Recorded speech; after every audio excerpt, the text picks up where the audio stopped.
Okay, good evening class. Vinod sir this side. તો બાળકો, આપણું પ્રથમ લેક્ચર તમે આઈ થિંક જોઈ લીધું છે. આજે આપણે અને એનામાં એ પ્રથમ લેક્ચરમાં આપણે 4 ટોપિક્સની વાત કરી હતી કે આખું ચેપ્ટર 4 ટોપિક્સની અંદર છે. પહેલું, જળમાર્ગની શોધ. બીજું, ભારતમાં યુરોપિયન પ્રજાનું આગમન. ત્રીજું, યુદ્ધ. અને ચોથું, કંપની શાસન અને તેની અસરો. આપણે પ્રથમ લેક્ચરમાં ઇન્ટ્રોડક્શનમાં લેક્ચરમાં આપણે જળમાર્ગની શોધ કરી હતી અને મેં તમને એક પ્રશ્ન સોલ્વ કરવા આપ્યું હતું. આજે આપણે ટોપિક નંબર 2, ભારતમાં યુરોપિયન પ્રજાનું આગમન અને અંગ્રેજોનું આગમન અને વેપારી મથકોની સ્થાપના આ જોવાનું છે. આની થીમ શું છે બાળકો? કે વેપારના નામે પ્રવેશ. શું છે? વેપારના નામે પ્રવેશ બાળકો. અને પછી ભારત પર અધિકાર. વેપારી થઈને આવે છે સર અને રાજા બની જાય છે. 500 વર્ષ ગુલામી કરાવે છે સર. વેપારથી બાળકો, મારી સાથે તમે નોટ્સ બનાવતા રહેજો. પોતાની નોટ્સ હશે તો તમને સમજાશે. વેપાર તમને થોડુંક લેક્ચર થોડુંક લેન્ધી લાગે, થોડોક ટોપિક થોડુંક એક્સપાન્ડ થતું લાગે, પણ તમને સમજમાં આવશે. તમને ખબર પડશે કે વસ્તુઓ શું છે. તો વેપાર બાળકો, વેપાર કરવા સૌ પ્રથમ કોઈ પ્રજા આવી હોય તો એ છે પોર્ટુગીઝ. ભારતમાં પોર્ટુગીઝ. અને બાળકો, પોર્ટુગીઝ 100 વર્ષની અંદર તો બાળકો 1498થી તમે લખો તો 100 વર્ષમાં દીવ, દમણ, ગોવા અને કોચીન ખાતે તેમનું વેપાર વધારે છે. અને આ વેપાર વધારવાથી શું થાય છે સર? પોર્ટુગીઝની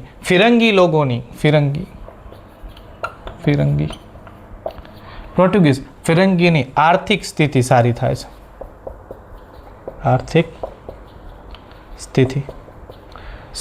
છે. ડેવલપ થાય છે. અને આ જે એની આર્થિક સ્થિતિ જે ડેવલપ થાય છે એ યુરોપમાં દેખાઈ આવે છે બાળકો. અને યુરોપમાં અને ખાસ કોને દેખાય છે? જે આર્થિક સ્થિતિ જે સારી થઈ રહી છે પોર્ટુગલની, એ કોને દેખાય છે? ઇંગ્લેન્ડને દેખાય છે બાળકો. ઇંગ્લેન્ડ કહે છે કે અરે, આ પોર્ટુગીઝવાળા કાલે અલ્ટો 800 હતી એમની પાસે, આજ ફોર્ચ્યુનર. શું વાત છે? તો એમના એજન્ટને મૂકે છે યુરોપમાં, પોર્ટુગલમાં, જરાક જોઈ તો આવો આમની પાસે શું છે, એવું કંઈક સોનું મળી ગયું છે કે સોનાની ચીડિયા મળી ગઈ છે શું? અને જ્યારે એના એજન્ટ પોર્ટુગલથી પાછા વળે છે ત્યારે રાજાને કહે છે કે સર, તમે સાચો કહેતા હતા કે એમને સોનાની ચીડિયા જ મળી છે, તેમને ભારત મળ્યું છે સર, ત્યાં વેપાર થઈ રહ્યું છે, એટલે તો ફોર્ચ્યુનરથી ફરે છે સર. તો ઇંગ્લેન્ડને ઈર્ષા થશે. કોની ઉપર? પોર્ટુગીઝ ઉપર ઈર્ષા થશે સર. ઇંગ્લેન્ડ એક સિદ્ધાંત જાણતું હતું, વેપારવાદનું સિદ્ધાંત. મેં તમને કીધું હતું પહેલા લેક્ચરમાં કે પૂર્વના વેપાર પર જેનું કંટ્રોલ છે એનું યુરોપ પર કંટ્રોલ છે. તો વેપારવાદ કે જે પણ એરિયામાં વેપાર વધુ હશે, જે પણ એરિયામાં પૈસા વધુ આવતા હશે, લેવડ દેવડ થતી હશે, ઇમ્પોર્ટ એક્સપોર્ટ થતું હશે, ત્યાં લાઇફસ્ટાઇલ રીચ હશે. તો આ ઇંગ્લેન્ડને ખબર હતી બાળકો. વેપારવાદનો સિદ્ધાંત એમને ખબર હતી. અને આગળ જ્યારે આ વસ્તુની ખબર પડે છે તો ઇંગ્લેન્ડની રાણી ક્વીન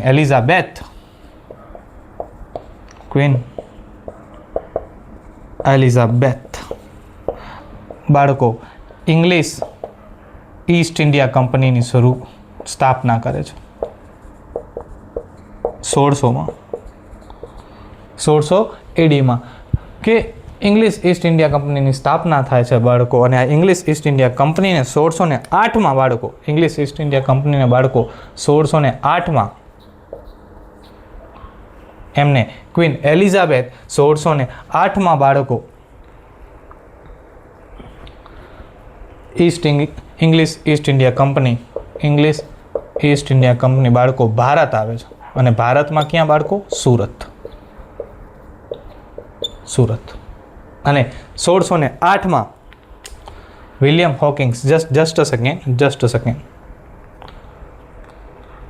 હા, 1608માં, યસ. તો English East India company Bharat, Surat 1608માં વિલિયમ હોકિંગ્સ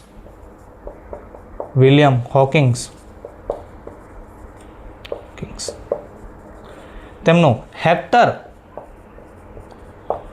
નામનું જહાજ લઈ અને સુરતની બંદરે ઉતરે છે 1608માં. સુરતથી બાળકો વિલિયમ હોકિંગ્સ આગ્રા જાય છે, જહાંગીરને મળે છે, પરવાનો લે છે. જહાંગીર કહે છે કાંઈ વાંધો નહીં, કાલે આવજો અને તમે પરવાનો લઈ જાજો. પણ આ વાત પોર્ટુગીઝને ખબર પડી જાય છે કે અંગ્રેજોને રાજા જહાંગીર મુગલ સમ્રાટ વેપાર કરવાની છૂટ આપવાના છે અને રાતોરાત કાવતરા ઘડાય છે અંગ્રેજો સામે. અને અંગ્રેજ જ્યારે બીજા દિવસે જ્યારે વિલિયમ હોકિંગ્સ જ્યારે એના દરબારમાં જહાંગીર પાસે જાય છે વેપારનો પરવાનો માંગવા, ત્યારે જહાંગીર એમને ના પાડે છે અને વિલિયમ હોકિંગ્સ નારાજ થઈ પાછા ઇંગ્લેન્ડ જતા રહે છે બાળકો. અને 1608ની ઘટના બને છે બાળકો. અને આ વાત ક્વીન એલિઝાબેથને કરે છે. આ બધી વસ્તુઓ થાય છે કે આમની કારણે આપણને વેપાર કરવાની પરમિશન મળી નથી. ઇંગ્લેન્ડને વાત ખબર પડે છે. ઇંગ્લેન્ડ બાળકો ગુસ્સે ભરાય છે અને 1612માં બાળકો સુરત ખાતે એક યુદ્ધ થાય છે બાળકો. અને જે યુદ્ધ હોય છે સવાલીનું યુદ્ધ. 1612માં કોની વચ્ચે? તો એક છે સર બ્રિટિશર્સ અને બીજા છે પોર્ટુગીઝ. બંને વચ્ચે બ્રિટિશર્સ અને પોર્ટુગીઝ વચ્ચે સવાલીનો યુદ્ધ થાય છે બાળકો. બ્રિટિશો અને પોર્ટુગીઝ વચ્ચે બાળકો બ્રિટિશર્સ આ યુદ્ધને જીતે છે. સવાલીના યુદ્ધના મેદાનમાં બ્રિટિશર્સ જીતી જાય છે 1612માં. અને જહાંગીરને પોતાની ક્ષમતા બતાવે છે કે નહીં, અમે પણ અહીંયા વેપાર કરી શકીએ છીએ. અને આ જહાંગીર બ્રિટિશરોને વેપાર કરવાની છૂટ આપે છે. વેપાર કરવાની છૂટ આપે છે બાળકો સવાલીના યુદ્ધથી. અને બાળકો 1613માં પ્રથમ કોટી સુરતમાં સ્થપાય છે. આઈ હોપ કે તમે એટલું લખ્યું છે. તમે આનું સ્ક્રીનશોટ લઈ શકો છો અથવા લખી લો. આપણે આગળ વધીએ. 1613 બાળકો English East India company 1613. I hope કે લખી નાખ્યું છે. અહીંયાથી જ કન્ટિન્યુ કરશું. 1612 પહોંચ્યા હતા ને આપણે. ઓકે, થોડુંક તમને લેક્ચર એમ લાગે કે, અથવા તમે મને પછી છે ને એવું બની શકે ને તો તમે મને કમેન્ટમાં પણ મને જણાવજો. તો આપણે પહેલે જ બોર્ડમાં આપણે લખી લેશું અને પોઈન્ટ ટુ પોઈન્ટ હું તમને સમજાવતો ચાલીશ. એ પણ એક વે છે તમને, એ પણ એનામાં તમને સમજાય તો વેલ એન્ડ ગુડ છે. ત્યાં આપણો ટાઈમ બચી જશે અને આવી રીતના તમને સમજાય છે. તો આ પણ આપણે કરીશું. ઠીક છે, ચાલો. બેકગ્રાઉન્ડમાં જે પણ થોડો અવાજ આવે એ થોડુંક ચલાવી લેવા વિનંતી. ચાલો, 1612 સવાલીનું યુદ્ધ સુરત ખાતે.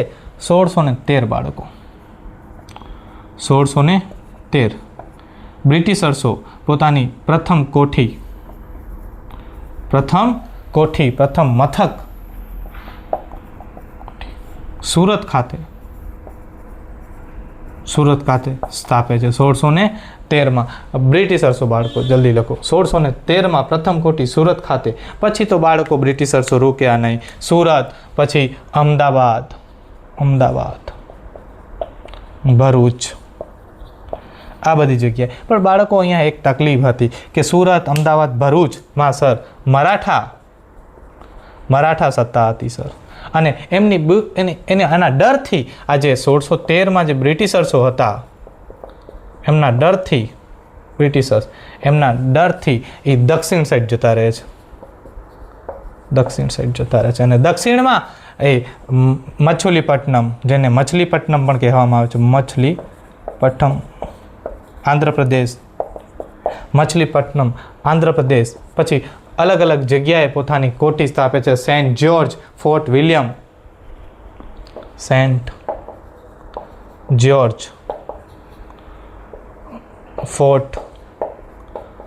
વિલિયમ, આ એમના દ્વારા જ નામ અપાયા છે. Saint George Chennai, Fort William Kolkata. ઠીક છે. તો દક્ષિણ સાઈડ જતા રહે છે અને મછલીપટ્ટનમ, પછી આપણે સેન્ટ જ્યોર્જ અને ફોર્ટ વિલિયમ ત્યાં કોઠીઓ સ્થાપે છે અને બાળકો 1687માં દક્ષિણ અને પૂર્વ સાઈડ બંને સાઈડ જાય છે બાળકો. અને આ બ્રિટિશર્સો બાળકો 1687માં બાળકો મુંબઈને વડું મથક બનાવે છે. મુંબઈને વડું મથક બનાવે છે બાળકો. એટલું લખી લો અથવા સ્ક્રીનશોટ લઈ લો, પછી આપણે આગળ ડાયરેક્ટ નીકળી જઈએ. ચાલો,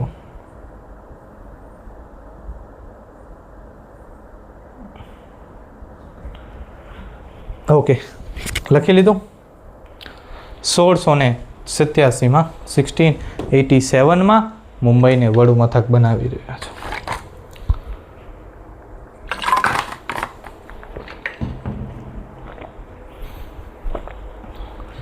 બીજી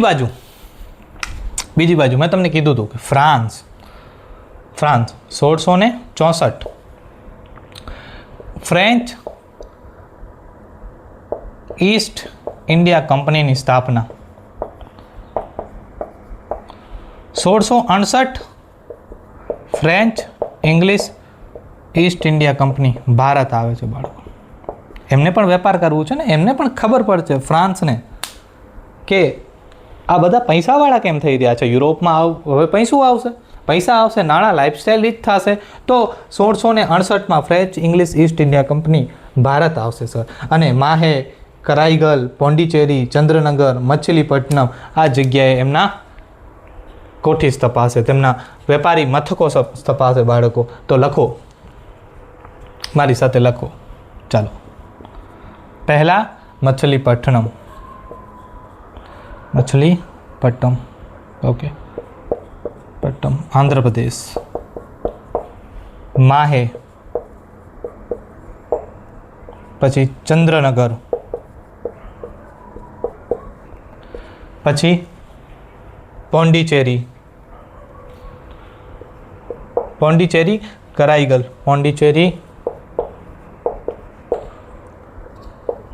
કરાઈગલ આ જગ્યાએ તેમના કોઠીઓ સ્થપાશે. કોની? ફ્રાન્સની. માહે, કેરેલા,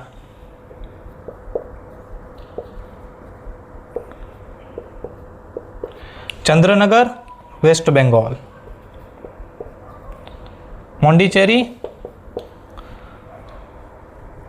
મછલીપટ્ટનમ, આંધ્રપ્રદેશ, પોંડિચેરી સાઉથ પાર્ટ, અને સૌથી મહત્વનું સ્થળ અથવા કેન્દ્ર અને કરાઈગલ, તમિલનાડુ.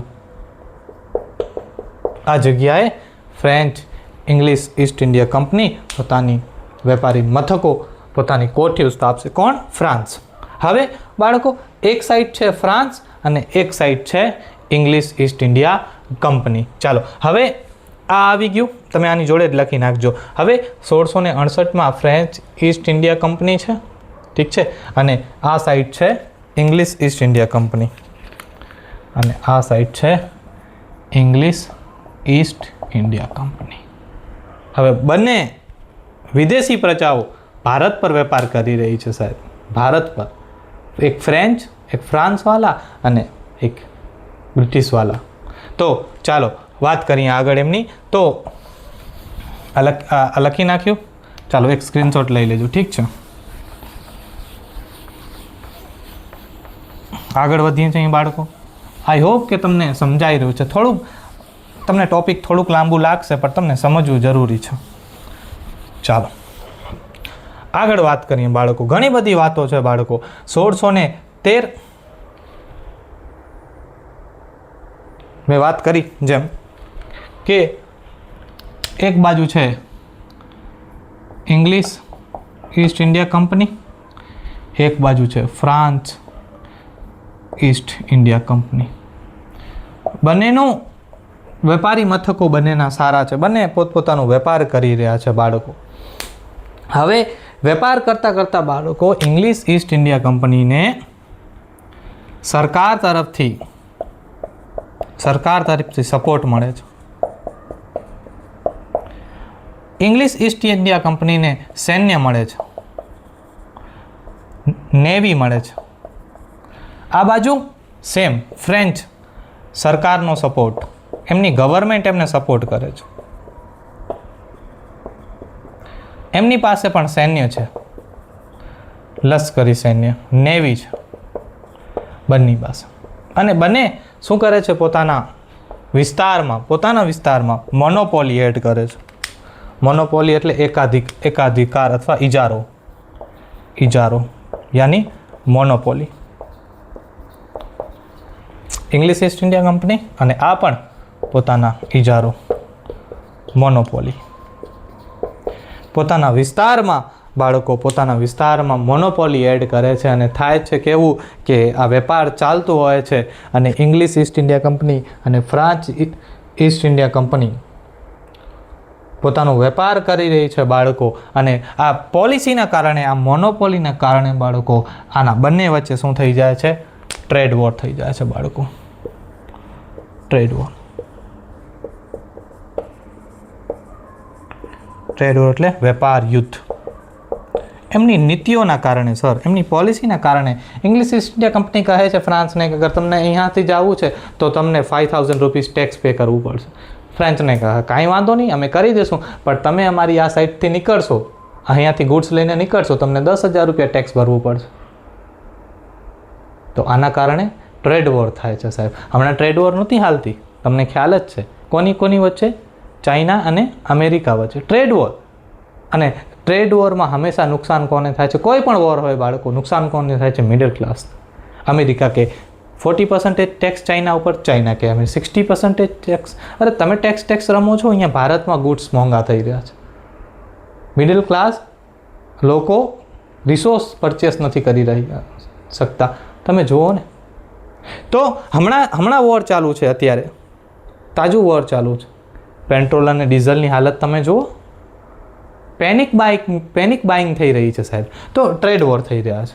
ટ્રેડ વોર, આ વેપાર યુદ્ધ બાળકો, એ ત્રણ કર્ણાટક વિગ્રહમાં, આ વેપાર યુદ્ધનું રિઝલ્ટ બાળકો 3 કર્ણાટક વિગ્રહ, જેને ક્રેનેટિક વોર પણ કહેવાય છે. સાઉથ પાર્ટમાં આ યુદ્ધો લડાય છે. 3 ક્રેનેટિક વોર. એમની વર્ષ તમે લખી નાખો 1746 થી 1763. કોની વચ્ચે બાળકો?